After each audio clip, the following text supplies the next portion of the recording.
Hello, and welcome to the Intelligence Mod Pod, a podcast dedicated to everything Dungeons and Dragons 5e in terms of learning. Today, we are going to be talking about Paladin subclasses as they appear in the 2024 Player Handbook. Just up front, I will have you know I've never played a Paladin, but as a DM, I have seen way too many of them, probably because I think they are the strongest overall class in the game, period, because they can do everything. So I want to have Dane come in and talk about paladins because you're actively playing one right now in our stream, Dion Rising. Have you Yes. played paladins before, Killian, or is this your first one?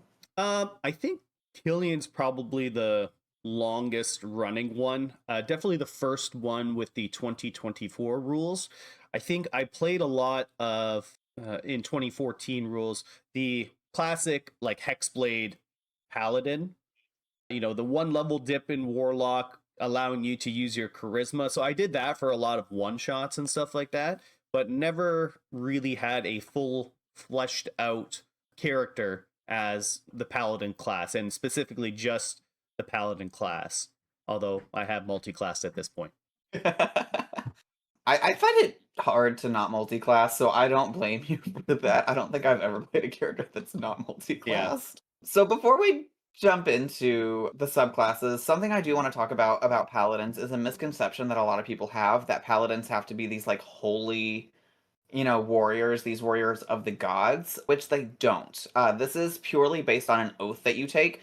Oftentimes, one of the gods will see your oath and power it, but you are not like a cleric where you are completely at the whims of this god to keep your powers. It is purely the oath that you have given that was then powered by some kind of divine being. So if you're thinking about playing a paladin and your whole thing has been, I don't want to be up to the god's wills, you don't have to. Just something to throw out there. But we are going to start with the Oath of Devotion. If you're following along with us in the player handbook, which you should be, you will find that on page 113. So, Dane, you are currently playing a Devotion Paladin. Tell us about it. Yes, absolutely. So the devotion paladin upholds the ideals of justice and order.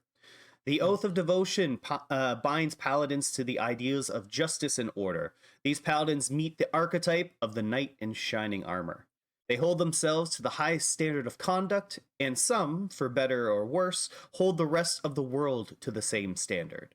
Many who swear this oath are devoted to gods of law and good and use their gods' tenets as a measure of personal devotion. Others hold angels and their ideals as incorporate images of angelic wings into their helmets and coats of arms. So just kind of some extra flavor there. But these paladins typically share the following tenets.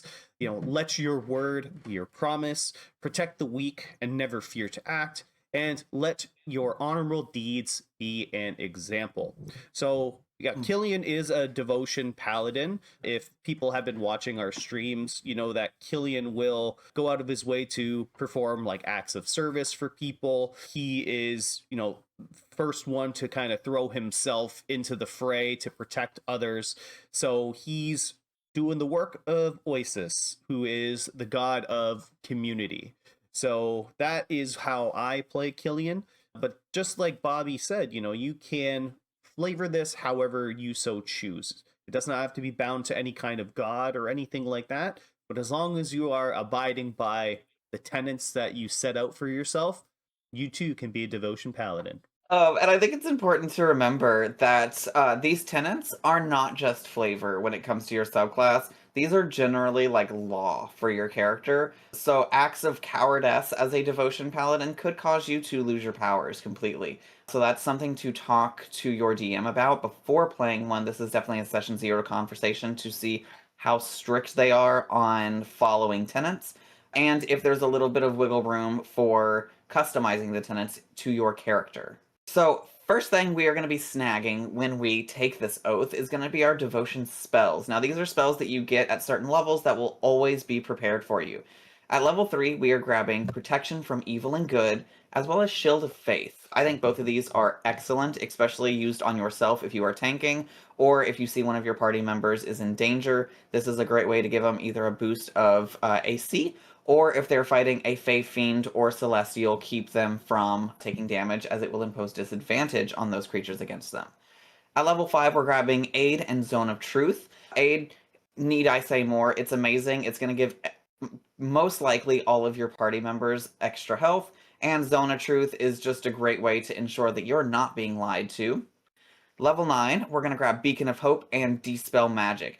Beacon of Hope is a great spell to have, even if you're not the healer, because it is going to make any healing that happens near you maximum healing, so your healer will be extra thankful for you for having that. And Dispel Magic will obviously dispel any negative buffs on one of your allies or a positive buff on an enemy. Level 13, we're getting Freedom of Movement and Guardian of Faith. Again, great utility and great for zoning people whenever you're trying to slap a Guardian down to protect your people, because Devotion really is devoted to keeping all of their teammates alive. And finally, at level 17, we are getting Commune and Flame Strike. So again, we're getting some great utility as well as some good damage buffs for yourself. Overall, I think this is an extremely solid spell list. And I would not be upset with having literally any of these spells just Yeah. always prepared on my character at all. All of them are great. Yeah, and the only drawback with these caliber of spells, and we're going to talk about the different spells that you get with every paladin subclass, is the fact that you are classically a half caster. So a good example is the level 9 Dispel Magic is typically, I believe, a third level spell. So a lot of other classes have more than likely picked this up at level 5 if they're a full caster. So, you having to wait a few levels to get that third level spell and then feeling like you have to use it for, a third level spell slot, which is a high level spell slot for a half caster to get up to at least. It's just one of those things you really have to balance out with the rest of your party. But my favorite feature by far with this subclass, heavily reworked and adjusted for the 2024 rules, is the level 3 feature, Sacred Weapon. When you take the attack action, you can expend one use of your channel divinity to imbue one melee weapon that you are holding with positive energy. For 10 minutes, or until you use this feature again, you add your charisma modifier to attack rolls you make with that weapon, minimum of a +1. And each time you hit, you cause it to deal its normal damage or radiant damage.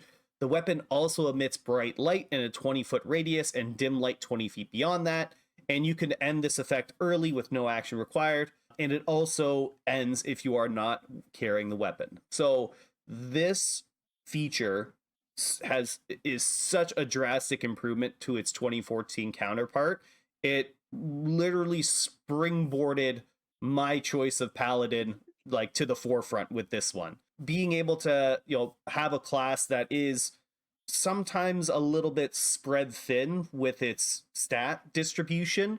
Killian is a dexterity based paladin, which I think is perfect for a way to play it. You don't have to just be the heavy plate armor type of paladin, and being able to add your charisma to your attack rolls almost ensures a hit generally. Like at this point in the game, Killian has when this is active, a +11 to hit. So very rarely am I missing attacks, which is great. Yeah, I also love something I feel like might go unnoticed by some players is that the emitting a bright light. This is great if you are in a cave or in a dark dungeon and you have that human in your group that didn't bring dark vision. Now you have a paladin up front as the literal beacon of light for them to make sure they don't have disadvantage on their attack rolls. So not only is it utility for the paladin, it's also helping quite a bit with utility for everyone else. And as a human without dark vision, that's right. That's as perfect for that. At level 7, we're going to be upgrading our aura with Aura of Devotion. You and your allies have immunity to Charmed Condition while in your Aura of Protection. If a Charmed ally enters your aura, that condition no longer affects that ally while there. So if they do leave, they are going to go back under the charm, but it does give immunity to the charm condition. So huddle near your paladins, people. They are here for a reason. They will give you so many bonuses just by being close to them because they want you in their family. Be a pack. Stay with them. Stay close, because being immune to charm is so helpful. Yeah, and so the paladin is at this point with this aura of devotion immune to charm, just based on the fact that they are, you know, they are them. They are the paladin. And I've used this a bunch in our campaign, running back and forth to try to get people out of the charm condition, and then I move away and then they get recharmed again. But the difference of the paladin being able to go up and be close to their comrades, and then at the end of their turn get to make a saving throw, adding the aura of protection to them, giving them that extra to their saving throws. It just gives them the opportunity to succeed even sooner. And at level 15, so quite the jump from level 7 to level 15 for the next subclass feature, you get Smite of Protection. Your magical smite now radiates protective energy. Whenever you cast Divine Smite, you and your allies have half cover while in your aura of protection. The aura has this benefit until the start of your next turn. Now, I forget when the aura increases in size for paladins. I forget at what level that is. We'll have to look that up. But we will. Cover, yeah, but half cover is a +2 to AC, I believe. When you cast Divine Smite, you and everyone in your aura gains an additional 2 AC until the start of your next turn. So it's like a built-in mini shield spell. Mm-hmm. Your aura expands at level 18. Okay. Yeah. Is when we go to a 30-foot emanation. Yeah. So still 10 foot for this one, but still pretty good. At level 20, so you're gonna really have to be playing this paladin for a long time to get here, but we're gonna snag Holy Nimbus. As a bonus action, you can imbue your aura of protection with holy power, granting the benefits below for 10 minutes or until you end them, no action required. Once you use this feature, it cannot be used again until you finish a long rest. You can also restore the use of it by expending a level 5 spell slot, no action required. So the bonuses we're going to get are Holy Ward. You have advantage on saving throws you are forced to make by a fiend or undead. Radiant damage. Whenever an enemy starts its turn within the aura, the creature takes radiant damage equal to your charisma modifier plus your proficiency bonus. And finally, sunlight. The aura is filled with bright light that is sunlight. So if you're fighting vampires, this is the one.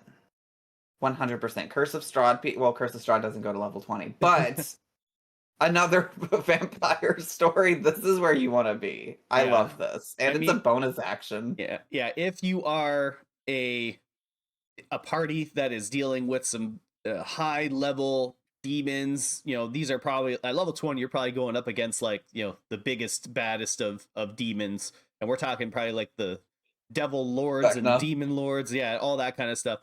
So having a paladin in your party, 30-foot emanation, all this kind of stuff, basically dealing instant damage every turn. It's pretty nice. Pretty nice ability. Yeah, I like it. So how would you flavor this? I mean, we've already seen you flavor it, but if you were to do it again, what would you do? Geez, if I was to do it again. Well, I'm just going to talk about Killian, because this is how I kind of built this character. I built him from the bones of a show called Castlevania.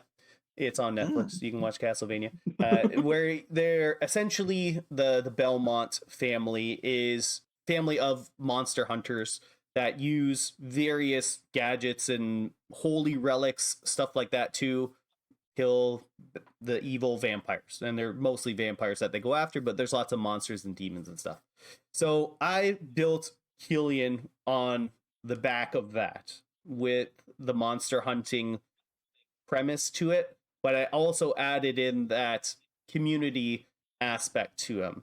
Now, we haven't delved too deep into Killian's society and how they see his family, but there's also parallels to that Belmont character and how people view their family. So tune into the campaign to find out what happens. Mondays, 7 Eastern. 8 Eastern, 7 Central. We'll get that eventually. One day we'll be able to say that, and it won't even be a thought. I'm not gonna lie, I would want if I played this, I would want to be heavy armored, sword and board, absolute undead hatred character. Like, actively just hunting down undead. I know you can this also works against, like, fiends, but I love the idea of hunting undead. I think it's more interesting. So that's what I would be doing, just fully decked out in undead hunting crap. Yeah. Hey, and that works. They got the kit to do that kind of stuff with Mhm. all the radiant damage that you can pump out from level 3. There's the only thing that really does radiant damage is what like at the low levels, guiding bolt and sacred flame, really. Those are kind of like the two big ones. Predominantly. And with this, your melee attacks turn non-magic, or sorry, they're not. They can bypass magical resistance or non-magic resistance, I should say, by doing radiant damage. And radiant damage is probably one of the least resisted types of damage because you're Mhm. more than likely in a campaign that you're in, you're going up against things like fiends, undead. Rarely are you going up against like celestial type beings as the antagonists. Not to say you can't Mhm. do that, but it's just rarely the case. I love to do that. I love putting my people up against angels because they're never prepared for it. On a D20, this subclass, where would you rank it? How do you feel about this subclass as itself? Not necessarily up against other subclasses, just as its own identity. As its own identity, quite honestly, I rate it very high. I'm gonna give it a roll of 18 for mine, and not just because I play it, but also because the progression that it has changed from 2014 to 2024, the smallest difference was the change to Sacred Weapon. Sacred Weapon took a whole action to activate in 2014. Now it is just Mhm. part of your attack action. You can choose to activate it. That changed it completely. And Mhm. they also have some great spells. They have some great features. It's unfortunate that we're not going to get Killian up to that high of a level. Probably not even. I assume we're probably not even getting up to like 15. But the core features of the Paladin, giving your ability to be immune to charmed.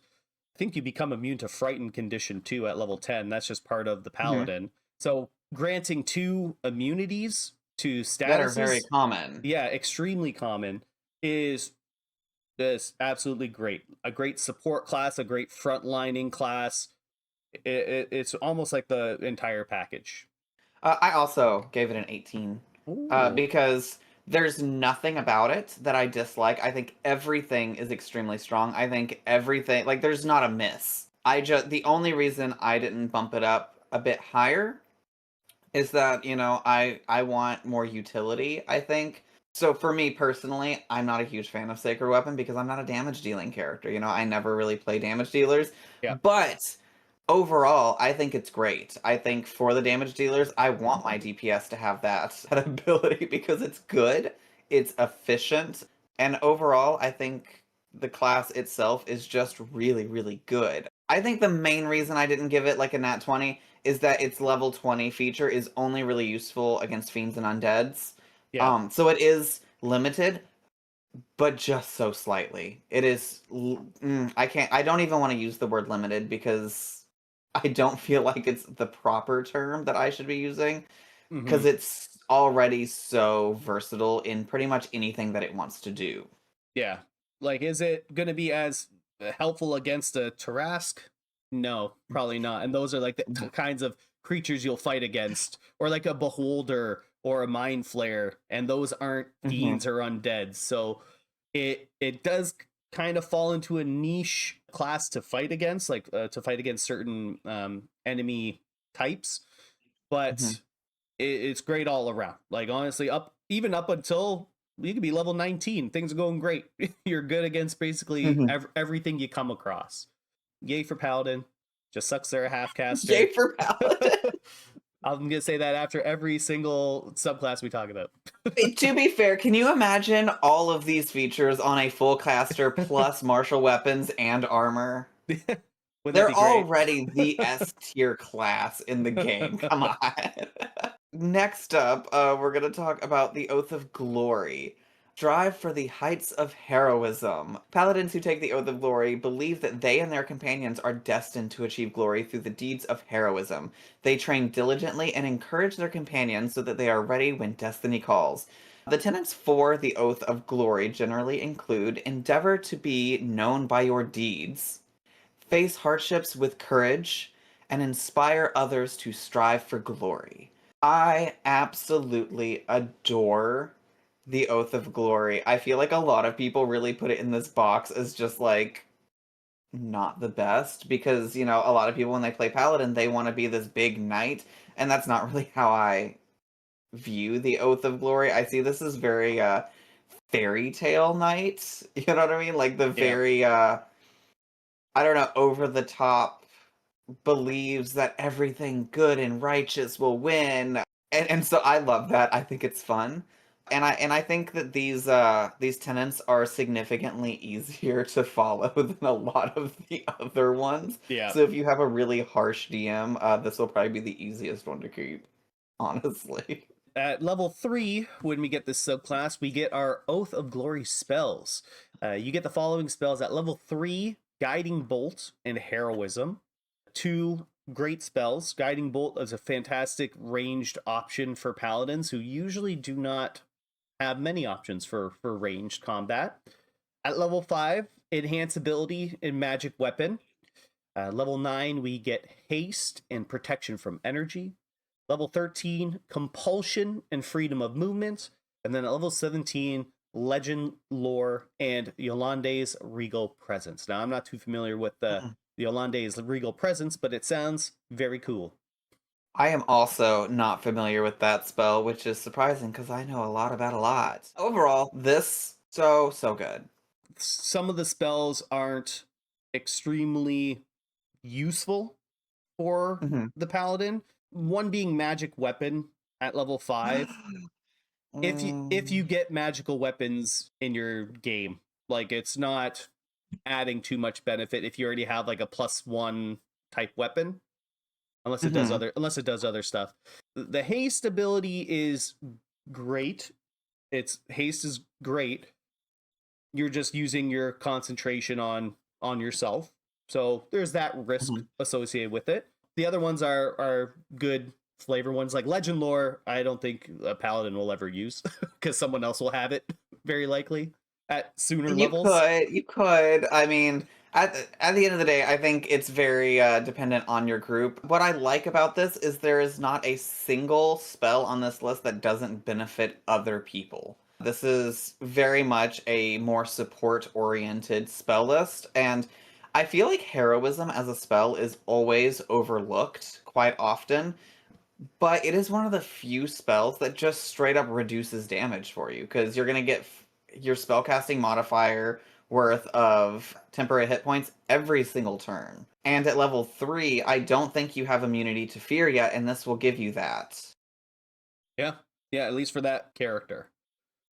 I can't stress how much I love the heroism spell, and I wish more classes got it. But yeah, overall, I do see your point that a lot of these are going to be extremely situational, or something that everyone else already has. Haste, your sorcerers, wizards, and who knows who else is already going to have that by the time you're level 9. Magic weapon, by level 5, you should have some magic items, but if there is that one member of the group that doesn't, this can be helpful to getting them it, but using a spell slot for it could become, you know, a little hefty in cost as a paladin. But if you are straight up just wanting to be that support character, I think it's a great spell list. Yeah, it has its pros and cons, we'll put it that way. Also at level 3, we are snagging Inspiring Smite. Immediately after you cast Divine Smite, you can expend one of your channeled divinities and distribute temporary hit points to creatures of your choice within 30 feet of yourself, which can include you. The total of temporary hit points equals 2d8 plus your paladin level, divided amongst the chosen creatures however you like. This, I think, is my favorite aspect of the Glory Paladin. I think it's amazing. I love being able to just divvy out temporary hit points, especially since you're doing it as you're damaging people. You know, this isn't just using your action to boom, there it is. When you hit people, there's some temp health for you. And I Yeah. like that. And this can also include yourself. You could just dump all those temporary hit points into yourself if you so choose. Just to rehash the channel divinities, you get 2 uses of channel divinity in the 2024 guidelines per long rest, so you can utilize this twice. The other use of channel divinity is your divine sense, which allows you to get a lock on, you know, fiends and undeads and stuff like that within a certain area. So that one has its uses, but this is something that you'll be using quite often for sure. And, you know, you will more than likely be blowing through all of your channel divinities. And I also think it's important to point out that you do get 1 use of channel divinity after a short rest. So if you have a warlock in your group that's always yearning for short rest, you're going to get to use this a little bit more than normal. Also at level 3, we get Peerless Athlete. As a bonus action, you can expend 1 use of your channel divinity to augment your athleticism. For 1 hour, you have advantage on strength and dexterity checks, so athletics and acrobatics checks, and the distance of your long jump and high jumps increases by 10 feet. This extra distance costs movement as normal. What do you think of this one? I think this is so niche. Extremely. I I so I don't want to shit on it because this is the only Paladin subclass that gets 3 level 3 features. So it's like, is it the most useful? No. But it's literally just thrown in there for free because no one else is getting this many. Even with how niche it is, I can't even call it a drawback because it's not taking the place of a different feature. Yeah, it's just another tool in the tool belt, basically. At level 7, we're getting Aura of Alacrity. Your speed increases by 10 feet. We love that. In addition, whenever an ally enters your aura of protection for the first time on a turn or starts their turn there, the ally's speed is increased by 10 feet until the end of their next turn. I think this is great. I'm envisioning this is going to be really, really good if you have a lot of frontliners in your team. If it's a lot of melee people, this is going to help your whole group just chase down that person that's trying to run away. And I adore it. Or, you know, if you have a rogue that's just bonus action. Dash. Dashing. I don't know where my brain went there. Yeah, bonus action dash and then action dash. And they already had an extra 10 feet added to their movement speed. You know, that gets added to the dashes as well. I think you could have a lot of fun with this. Do I think it's as useful as the no charm? No. But do I think it's a drawback? Not really. I think it's fun. I feel like it really plays into the spirit of the glory paladin who is like running in and inspiring his or her comrades, and they're all like, I just picture everyone's just like running beside each other, you know, just super fast and going after an enemy. That's what I So I imagine. picture this flavor-wise. I always think of the glory as like head first, ask questions later. Like they're just going in for the glory, like consequences be damned. And I think this really kind of feeds into that, where it's just like, just run in, just Yeah. get in there and do crazy stuff in the name of glory. And at level 15, speaking of glory, we get the feature Glorious Defense. You can turn defense into a sudden strike. When you or another creature you can see within 10 feet of you is hit by an attack roll, you can take a reaction to grant a bonus to the target's AC against that attack, potentially causing it to miss. The bonus equals your charisma modifier, a minimum of +1, and if the attack misses, you can make 1 attack with a weapon against the attacker as a part of this reaction if the attacker is within your weapon's range. You can use this feature a number of times equal to your charisma modifier, and you regain all uses when you finish a long rest. So, it is a great ability. It's very much a frontline, your buddies there, that's going to be what it's used for, up with your fellow melee combatants. So what's the bonus? Your charisma modifier, which at this point might be a potential 3 or 4. Very likely could potentially It even should be be 5. 3. Yeah, could even potentially At be least. 5 at this point, depending on how you build your character. So it's granting them like a shield, your ally a free shield ability. Yeah, I really like this. I want to talk about this at the end when we get to flavor. So I will bring this back up. At level 20, we're gaining a living legend. You can empower yourself with the legends, rather true or exaggerated, of your great deeds. As a bonus action, you gain the benefits below for 10 minutes. Once you use this feature, you cannot use it again until you finish a long rest. You can also restore your use by expending a 5th level spell slot. No action required. So the first one is Charismatic. You are blessed with an otherworldly presence and have advantage on all charisma checks. That's pretty nice. The second is Saving Throw Reroll. If you fail on a saving throw, you can take the reaction to reroll it. You must use the new roll. And Unerring Strike. Once on your each of your turns, when you make an attack roll with a weapon and miss, you can cause that attack to hit instead. That reminds me of like you're fighting bosses and they have the legendary resistance where it's just like if they fail, they just choose to succeed. That's what this is. If Yeah. you miss, you just choose to hit. I mean, essentially, you just can't miss. I mean, at this point, at level 20, you have 3 attacks per turn, so I mean, you could miss if you have to use this on the first attack and then you miss the next 2. But you're guaranteed at least 1 hit per turn for Yeah. 10 minutes. Yeah. And one failed or one reaction reroll on a saving throw per round, essentially. Mm-hmm. So, do I think it's good? I think it's okay. It's not the greatest Mhm. thing.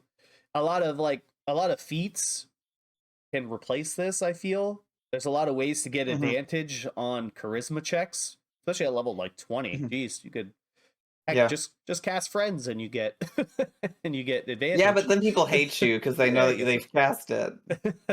Yeah. I think this is good. I think the Unerring Strike is the main feature of this, but the rest of it is just like little extras. Do I think it's as good as the Devotion? No. I think Devotion blows this out of the water. But it is what it is. Yeah. So for the flavor, Mm-hmm. so you were about to say something before when we were talking about Yes. the glorious So defense. my flavor of this character, this is what I'm picturing, right? For this, I want to be a dexterity-based paladin. Ugh. I want to be, for this, think the prince or the noble that is completely naive to the world and thinks just because he was born a noble, that means he's destined for greatness and everything will work out for him, right? Like super naive. Think Prince Charming almost from Shrek. That's what I want to play. And I feel like this particular set of features is going to really work well if you have a different designated tank with you, be it a fighter or a barbarian. I think as a off tank or like a frontline support, this is going to work really well to help your frontliners. So that's what I would play. And with the glorious defense, I think that's where I was going with it, is that this is so good if you already have someone that is a tank in your party that has a high AC and somehow they get hit, buff up their AC a little bit more, and then if you're a dex-based character, you're probably going to be hitting pretty hard with that free hit that you get to make. Mm-hmm. Yep, I agree. For myself, what I would pick or my flavor is, I think I would almost make this paladin like a gladiator type where maybe they start off in the arena, local arenas, their notoriety, their infamy kind of blossoms in the arena, and then they take that show on the road. And as they go, they meet adoring fans. He tells people about his exploits, or even if there's a bard in the party, they can kind of talk about his exploits, things like that. And just as I was almost treating him as like a focal point of the party. I know you don't want to be like the main character syndrome, but I feel like if you're an Oath of Glory paladin, you're shoehorning yourself into every situation to make yourself look as good as possible. Mm-hmm. And paladins are great faces, so I mean that works. Mm-hmm. So my role for this, despite it being my favorite of them, I am going to roll this in at, I'm going to say a 14. No, I'm not. I'm going to say a 15. I want to say 15 is where I'm going to put this. Because while I do think it doesn't have as strong as features as some of the other ones. We are grading this against itself, not necessarily every other paladin. And I like everything that it has. I think everything here is useful, and I don't think there's ever going to be a situation where what you have is not going to be useful. Unlike the devotion, where, their capstone, if you're not fighting undead or fiends, it loses a lot of vitality. I feel like everything here is going to be comfortable through the whole campaign, no matter what. Yeah. I am going to give this a roll of 14, just so I'm not copying you, because I was also considering 15. But I'm going to go 14, mainly because I feel as though the oath spells are okay. They don't add too much, I think, to the kit of this paladin. I think the inspiring smite is good. It kind of does suck a little bit that it is a roll based increase of temporary hit points, because you could roll 2 1s and then plus your paladin level, and then you have to disperse that amount, right? So it's either you dump them all into one or you spread them out. So you might not get a ton of value every time from this feature. That's like what you'd be spending your channel divinity on pretty much all the time, I think, because the Peerless Athlete, very niche. Divine Sense, very niche. As opposed to, I don't want to compare the different classes, but I think when we see the other ones, you'll see that this one just kind of falls behind a little bit. It definitely falls more into a support-oriented character versus a standalone on its own paladin, I think. Because I think, like you were saying, with the smite, the inspiring smite, I feel like I want to have a tank next to me that is imposing disadvantage on anyone but him, and me just popping that to give him temp health. Yeah, I think that is going to be our best usage of it. Yeah, and the Aura of Alacrity, helpful for when you're getting in, but once you're already there in melee with the enemy, it kind of loses its benefit because you don't have to move around too much unless you have to get out or something like that. But I do want to point out, how often is it that our frontliners who could demolish that mage only have one turn to do so, and they don't have the movement to do it, and then they just get like hold personed or some other kind of control spell? I feel like any time that I'm trying to keep my mages alive as a DM, I want to make sure that they are far enough away from my frontliners, because those are the ones I'm scared of with a mage, and this is definitely going to be closing that gap for the frontliners to get to these mages. I say that, but at the same time, with the Devotion Paladin, if you're not being threatened with the charm ability, then it's useless. So at least Alacrity is always giving you a benefit. It's with that the extra movement speed. So there's kind of that benefit there. But going into our next subclass, the Oath of the Ancients. And I think, Bobby, you're really going to like this one. The Oath of the Ancients, the preserver of life and light in the world. The Oath of the Ancients is as old as the first elves. Paladin who swear this oath cherish the light. They love the beautiful and life-giving things of the world than any principles of honor, courage, and justice. They often adorn their armor and clothing with images of growing things, leaves, antlers, or flowers to reflect their commitment to preserving life and light. These paladins share the following tenets: kindle the light of hope, shelter life, delight in art and laughter. So I think this is good. I think you're going to really like this one. This is a new, this one I believe is new to 2024, or it's very much updated to 2024 from where it was, for the better. I'll say it's a really interesting class, subclass, and as you read, you're gonna see why. So I am going to start with the spell list, because that's what we've been doing. So at level 3, as always, we are going to get a couple of spells that are always prepared for you. At level 3, we get Ensnaring Strike and Speak with Animals. Again, some great utility, great lockdown. Level 5, we grab Misty Step and Moonbeam. Listen, people, if you can get Moonbeam, get it. It's so good. Level 9, Plant Growth, Protection, and Protection from Energy. I think these are okay. And at level 13, Ice Storm and Stone Skin.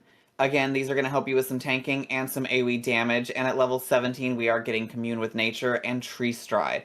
I think Tree Stride, honestly, is the most interesting addition on this list.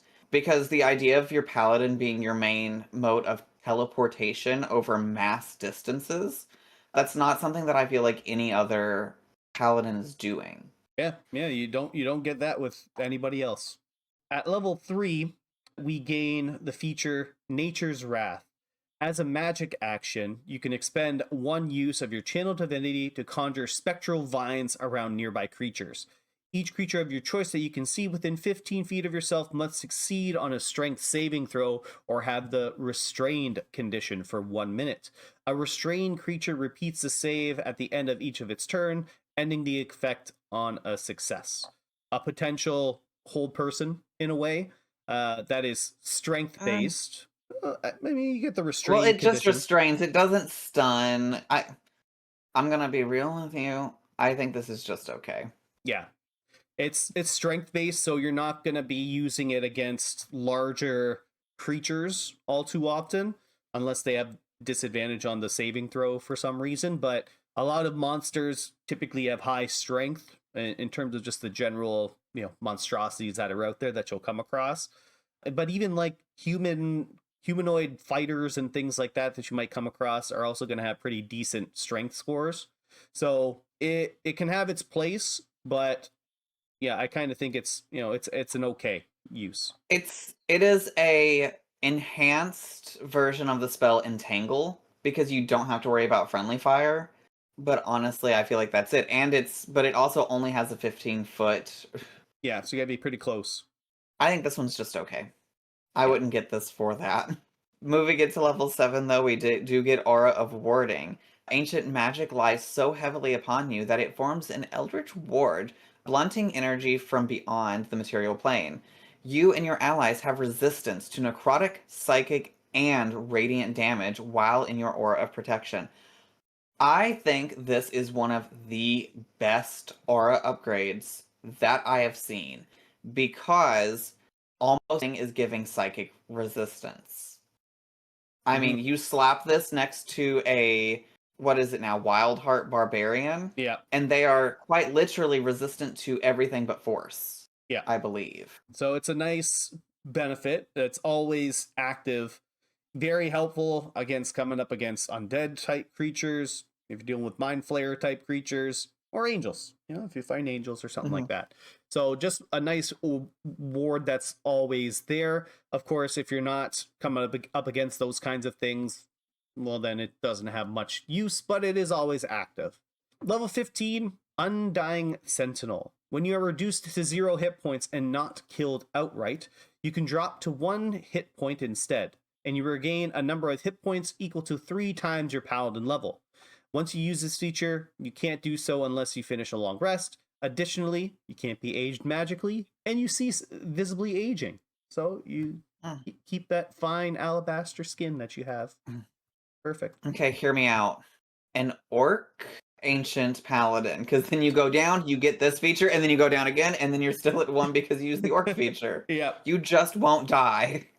That's not bad. That's a pretty good. That's pretty great. I like that. That's a good combination of abilities there. But at level 20, oh, go ahead. I was gonna say this one is just purely keeping you up and in the fight, which is great. I think that's really good. I love it. At level 20, we're grabbing Elder Champion. As a bonus action, you can imbue your aura of protection with primal power, granting the benefits below for 1 minute, not 10 minutes like both of the other ones, but 1 minute, or until you end them. No action required. Once you use this feature, you can't use it again until you finish a long rest. You can also restore the use by extending a level 5 spell slot, no action required. So the first bonus we're getting is Diminish Defiance. Enemies in the aura have disadvantage on saving throws against your spells and channel divinity options. I wish this had been just disadvantage on saving throws. Against it's against just your spells specifically. Yeah, your spells. But no, I just mean I wish ally spells would also work on this because this is level 20. Yeah. This isn't like a level 5 feature. I wish allies got to benefit from this as well. But it is what it is. Our second bonus is regeneration. At the start of each of your turns, you regain 10 hit points. Love this. Now you're just like the bosses out there, because I feel like almost every boss has this. And our final bonus is Swift Spells. When you cast a spell that has a cast time of an action, you can cast it as a bonus action instead. I think this is pretty good. I don't think this is amazing. Yeah. One, because it's only 1 minute versus the 10 minutes that everyone else got. But I mean, I could see if it was 10 minutes and you popped it outside of combat, you're just gonna, buff that 10 HP so quick. Yeah. Whereas Yeah. now, because I mean, this gives you 60 health essentially, just over a long period of time. Yeah, if you were just using it out of combat. And then Versus 600. I will say it does have some good combos with some of the paladin abilities that are out there, like banishing smite. They have disadvantage on banishing smite, and then they just get banished. Okay, there you go. He's out for a little while. Yeah. The swift spells, you could pair this with Moonbeam, cast it, upcast Moonbeam, and then you can still make 2 attacks with your character. And at this point, you also have the divine like energy infused into your attack, so you get like extra D8 on your main attack. So you get you can put out a lot of damage pretty quickly with this. But at the same time, we're level 20. Yeah. I feel like the Swift spell is the best part of this. I think the regeneration is great, but at level 20, I feel like 10 health is a little low. I feel like 20 would have been a good amount. Because, I mean, by that point, everything you're fighting is going to be doing, like, 50 damage per hit. Yeah. But it's better than nothing. Overall, though, I feel like if I was going to play one of these, I'm going to be really boring with this one. I would just be like an elf that, grew up in the forest and worships the trees. Yeah. You know what? I actually was hyping this one up to you, but I think I confused it with the Barbarian World Tree one. Yeah, because one. The Barbarian one was great. This one, on further review, not as great. As you were hyping it up, I'm just like, I don't think I'm gonna love this one. Yeah. But you know what? I'm not gonna correct him until I really look at it. Yeah. And I just think it's okay. So, how are you flavoring it? I would flavor this as a character that is a hermit type character, probably dexterity based for this one, but his or her steed is going to be a stag for sure. Yeah. 100%. And yeah, just it's kind of feels a little bit plain in terms of what you can do with it, with protecting nature as like the main tenets of it. Shelter life, so you can go around just protecting the weak a little bit. You said I'm a hermit, and I speak for the trees, and I'm like, oh no, Dane is just the Lorax. And now that's going to be stuck in my head, just playing the Lorax. He'll just have a giant mustache, just huge mustache. Bald, just huge mustache. It's perfect. How do you roll this one? How do you feel this one ranks? Truthfully, I think I want to rank it possibly below the, I want to say maybe like a 12 or 13. I do think the oath spells are good. Like Misty Step and Moonbeam, getting access to those is pretty good. Plant Growth is pretty good. That's a good spell. And Tree Stride's an interesting one, but that's only until level 17. They always have a hard time with picturing playing these characters at those really tier 3 levels, those really high levels, because I don't think I've ever actually played anything like above level 12 or something like that. So it can be hard for me to imagine how these spells and stuff will work. The Undying Sentinel, it's nice feature, but like you said, you kind of get that if you're an orc outside of the healing with it. But at level 15, hit points equal to 3 times your paladin level, so 15, so you have like 45 health hit points back. That's a lot of hit points, actually. That's like about half of your health almost, potentially. So that's pretty nice. Elder Champion, I do think, like you said, it would have been nice if it just everyone within the aura gets disadvantage, or the enemies get disadvantage. The hit points are nice. Yeah, I think, I'll give it a 13. I'm gonna give it a 13. I'm not super I was thinking impressed. It a 12. Yeah. I'm not super impressed I think by it. Yeah, I think it's super niche. I think there's a lot that I like about it, but there's nothing that I love about it. Yeah. That's a good way to summarize that. And our last paladin of 2024 handbook, we have the Oath of Vengeance. Punish evildoers at any cost. The Oath of Vengeance is a solemn commitment to punish those who have committed grievous evil acts. When evil armies slaughter the helpless villagers, when a tyrant defies the will of the gods, when guilds grow too violent, all of these are things that will get a Oath of Vengeance paladin's blood boiling and ready to go. So the tenets that you're going to have to follow for this is show the wicked no mercy, fight injustice at its cause, and aid those harmed by injustice. I feel like this is a really tricky one for newer players, like flavor-wise, because I think they see vengeance and they just think, oh, someone killed my family, I have vowed to kill them in return. And it's like, sure, I guess that can be part of it if the person who killed your family was an evildoer, but it goes beyond that. This isn't just vengeance for yourself, this is vengeance for injustice as a whole. Yeah. You know, I think a lot of people see the Oath of Vengeance and think, oh, I'm going to play like a villain, a bad guy, you know what? And it's like, no, you are playing probably just a morally gray person who is still very much a good guy that is seeking to get rid of injustice. Talk to your DM, though, because if you want to play it as a villain, they most likely will be more than happy to let you. But as written, that is not what this is. And with the third level subclass here, we get our Oath of Vengeance spells. At level 3, we get Bane and Hunter's Mark. Level 5, Hold Person and Misty Step. Level 9, Haste and Protection from Energy.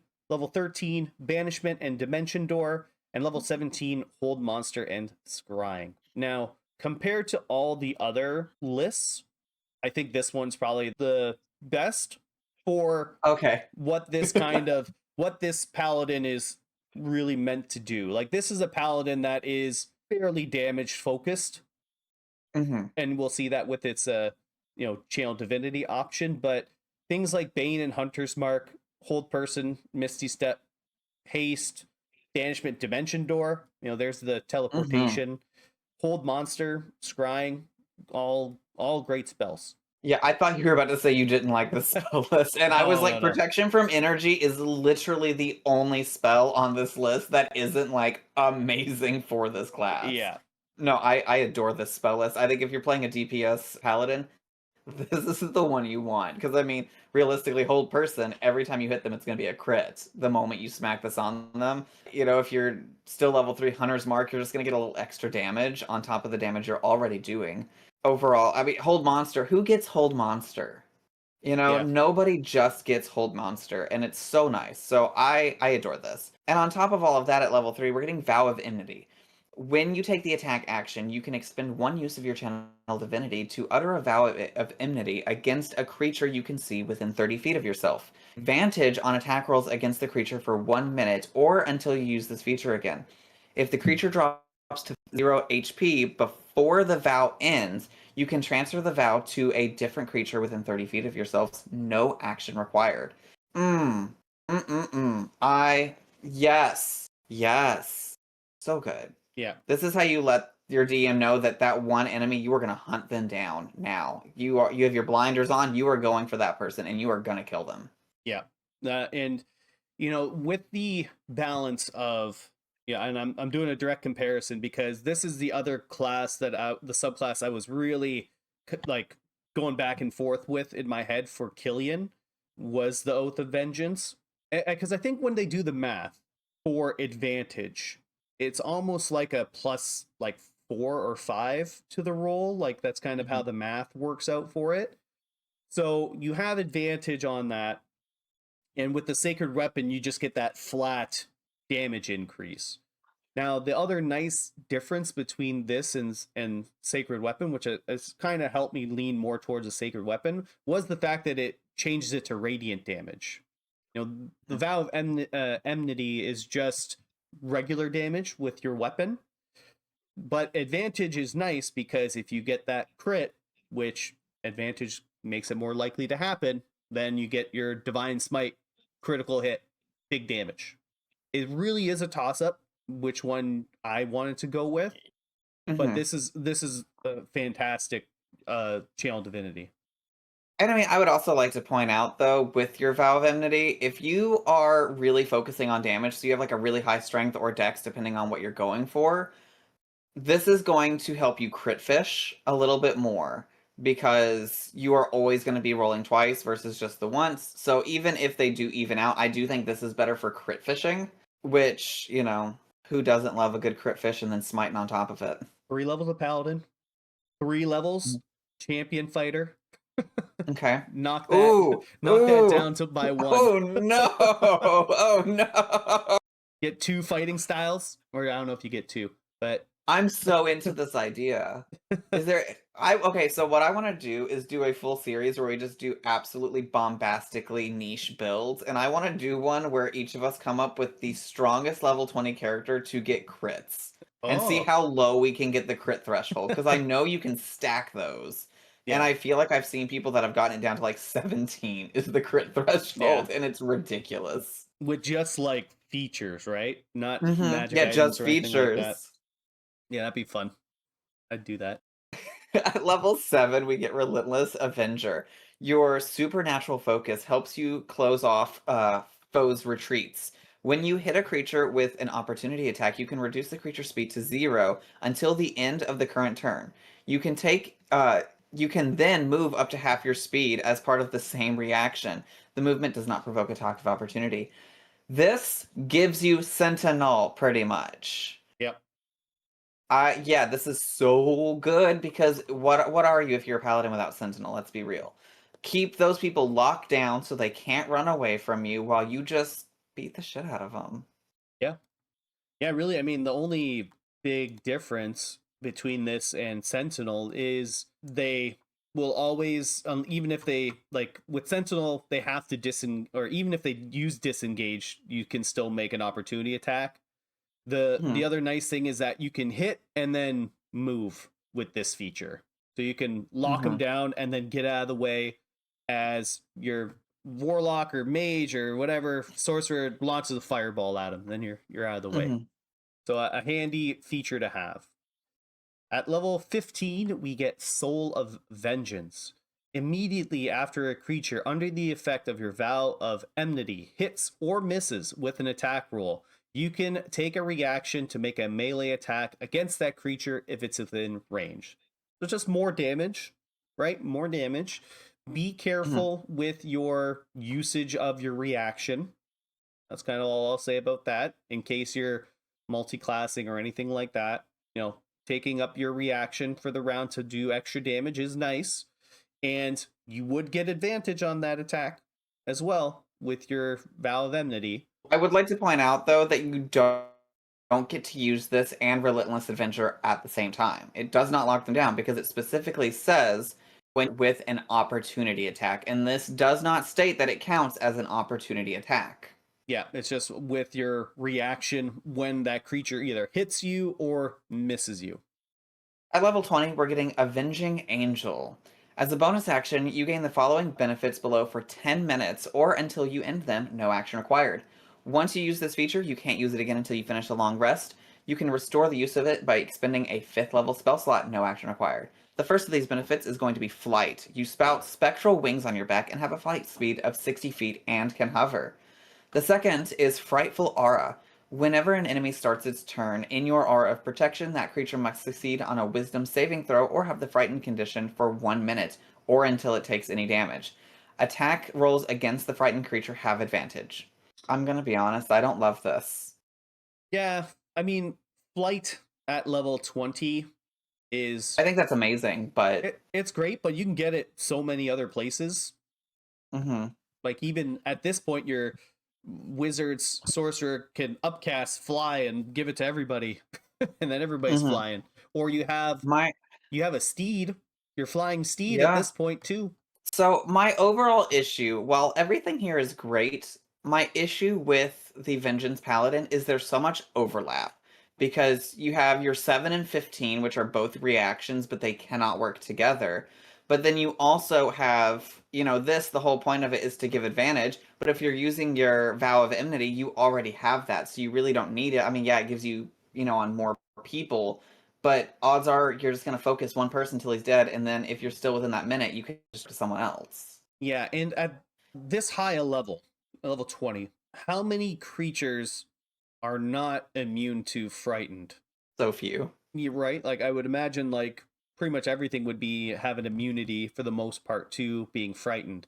So the feature I think kind of falls a little bit flat at the level 20. And like you said, there is some overlap. Now it's just depending on how you're using that reaction, right? Because opportunity attack. So if the creatures leave in your area, that's when you make that attack. But like you said, it's not as though you can use that Soul of Vengeance ability when you're making an opportunity attack. There is that kind of difference between the two. In terms of my flavoring for this, it can be one of, you could play this like you were talking about before. Super dark character. I have a tragic past. I'm going after this one guy, and everything about me is going after this one person. But that makes can make role playing pretty difficult. Because you could also play this character as very much a man of the people, someone that is there to strike out against injustice. If the city is being unjustly taxed, here I am, vengeance paladin, here for the people, here to help. So you can play this very much different ways, so don't feel like you have to be pigeonholed into that dark backstory. My parents died and I have to Batman my way back. So for my role, I made a controversial choice because I feel like vengeance is so highly regarded. But when I really look at how much overlap there is, while it has such an amazing spell list, and I think Vow of Enmity is great, I feel like this really starts to fall off after level 7. This is something I probably, if I'm being honest, would not play past level 7 without cross-classing. And because of that, I'm going to give it a 13. Oh, wow. Because I feel like half of the class is redundant or completely interferes with other features that are more useful. I get you. I do think the Vow of Enmity is by far the best thing about this class. The other thing that is interesting is that this is the only paladin class that really doesn't provide any kind of group benefit. There's no bonuses or enhancement of the aura from this subclass's features. Everyone else grants some kind of bonus to their aura, whereas this one does not. So I kind of find that quite interesting. However, the spell list does bump it up a little bit for me. I hesitate to put it below glory. I don't know. I kind of feel like it really depends on what you're going for. That's kind of the hard part about this. I mean, if you're going like straight up damage and don't care about anybody else, yeah, this is pretty great. You have ample opportunity to do some damage. I'm gonna put it at 15. That's kind of where I'm comfortable with placing it because of its damage potential, which I kind of feel is the purpose of this subclass. What are your final thoughts of the 2024 subclasses for Paladin as a whole? How do you think they fared? I think the subclasses got the love that they needed from 2014 to 2024, especially Devotion, which is number one under the sun for me. And while I do think a Paladin's always going to be a great class, I do think some of the subclasses, they don't wow me. I'll put it that way. I'm not like blown out of the water by them outside of Devotion Paladin. So I love that one. But yeah, that's kind of my thoughts. They made the improvements where they needed to. Paladin's good regardless. Like Paladin's just a great class. These features are extra cherries that are on the sundae of being a Paladin. Yeah, overall, I think the Paladin subclasses did fine. I think even the worst Paladin subclass is still usable. Again, Devotion obviously is the standout as probably the best, and I really think it would be difficult for them to top it with later additions without being busted. So, I mean, overall, I think they did a pretty good job. I like a lot of what they've done. Obviously, we had very different opinions on Glory. Not too far off, though. Not Overall, too I far think off. they did good. Not too far. I mean, our Glory and Vengeance were a little different, but so my ranking overall of these comes down to Devotion in first place with an 18 because it's just so good all around. I put Glory at second place with a 15, specifically because I like the support element of it and I feel like it has some great utility and defensive capabilities. Vengeance came in at third place with a 13 for me because I felt it was too overlapping, but it still had a great source of damage, and I think it did. It's good for just eliminating a target when you need them eliminated quickly. And Ancients fell to the bottom in fourth place with a 12 for me because it was just okay. Mm-hmm. Yeah, and for my rankings, Devotion is up on top, of course. Killian is my boy. He is a Devotion paladin, and he's doing quite all right in the campaign. Second is the Vengeance paladin, and I put it above Glory. I feel like it's, because we're very different players. You're the support Mhm. kind of type. I like the damage dealing. I liked the Vengeance paladin spell list a little bit better than the Glory one as well. That kind of nudged it a little bit forward for me. But in a close third place is that Glory Paladin. Some great team abilities that just amplify everybody. And of course, Mhm. Ancients at the bottom. It is not the World Tree Barbarian, which I confused it for earlier. It is not the World Tree Barbarian in any stretch of the imagination. So those are our final rankings of the 2024 Paladins. If you agree with us, let us know. If you disagree with us, let us know. And we will see you next week when we talk about one of the other great classes of 2024. So until next time, may all of your intelligence checks be successful, and we'll see you next time. Bye.